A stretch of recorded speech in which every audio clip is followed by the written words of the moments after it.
ஹாய்ங்க, வணக்கம். சுந்தர் பிச்சை நம்ம எல்லாருக்குமே தெரியும், the CEO of Google. Yes, அவர் ஒரு முறை ரெஸ்டாரண்ட்ல சாப்பிட போயிருக்காரு. அவர் சாப்பிடும்போது அவருக்கு ஆப்போசிட்ல ஒரு 5 பொண்ணுங்க உட்காந்து சாப்பிட்டுட்டு இருந்தாங்களாம். தெரியாம என்ன பண்ணுச்சா, ஒரு கரப்பாம்பூச்சி அந்த 5 பொண்ணுங்கள்ல ஒரு பொண்ணோட தட்டுல போய் உட்கார்ந்துருச்சான். அதை பார்த்து அந்த பொண்ணு பதட்டப்பட்டு ஊன்னு கத்த, அந்த தட்டுல இருந்த கரப்பாம்பூச்சி அதோட ஃப்ரெண்டோட ஷால்ல போய் உட்கார்ந்துருச்சான். அதை பார்த்து அந்த பொண்ணு ஐயோ குய்யோன்னு கத்த, அந்த 5 பேரும் அந்த ஒரு கரப்பாம்பூச்சிக்கு கட்டி உருண்டு ஆர்ப்பாட்டம் பண்ணாங்களாமா. ஒரு கட்டத்துல அந்த கரப்பாம்பூச்சி இந்த 5 பேருக்கு மத்தியிருந்து தப்பிச்சு வந்து நம்மளோட சுந்தர் பிச்சை அவர்களோட சட்டையில உட்கார்ந்து இருந்ததாமா. அவர் என்ன பண்ணாரு, அழகா அமைதியா அப்படியே எழுந்து போய் பக்கத்துல இந்த ஜன்னலை திறந்து விட்டு அதை புடிச்சு வெளியே விட்டுட்டாராம். சோ அப்ப அவர் உடனே எழுதுறாராமா, நம்மளோட வாழ்க்கையில பிரச்சனைன்றதும் கரப்பாம்பூச்சி மாதிரிதான்.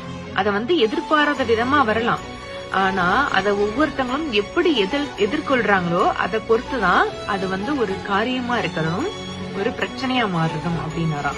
நம்ம வாழ்க்கையில இந்த மாதிரியான ஒரு விஷயங்கள் நடக்கும்போது அது சாதாரணமான ஒரு விஷயம் தான், நடந்த ஒரு விஷயம். அதான் அவர் அழகா அடித்திருத்தத்தோட சொல்லியிருப்பாரு, நடக்கிற ஒரு விஷயத்தையும் நம்ம எதிர்கொள்ற விதத்துலதான் அது பிரச்சனையா விஷயமானே தெரியுதுன்னு சொன்னாராம்.